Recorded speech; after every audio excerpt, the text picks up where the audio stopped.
here's what we know about Jeffrey Epstein as opposed to what we don't know. We know that he knew a lot about Robert Maxwell, Ghislaine, his one-time girlfriends and colleagues, and convicted accomplice's father. Robert Maxwell, as you pointed out, Megyn, was buried, given a hero's burial on the Mount of Olives. It's pretty well documented that Robert Maxwell definitely worked for Israeli intelligence. He also worked, by the way, for other governments. And Jeffrey Epstein knew a great deal about Ghislaine Maxwell's father.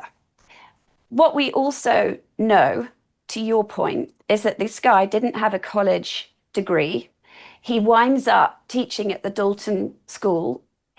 He then, after tutoring the child of the CEO of Bear Stearns, then an investment bank, winds up being the youngest ever partner there.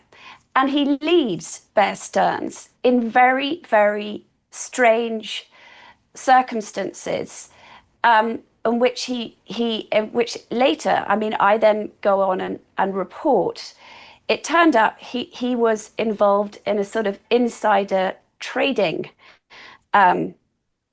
allegations that were going on from the SEC. I'm not explaining it very well. And he sort of fell on his sword, and he remained very, very tight with the people running Bear Stearns for a very long time. And people found that hard to explain.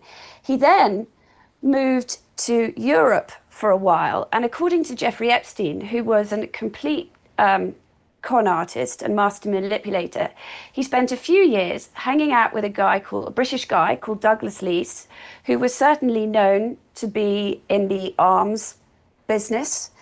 And according to Jeffrey Epstein himself, he spent a few years going and recovering stolen money from wealthy Europeans in places like the Cayman Islands.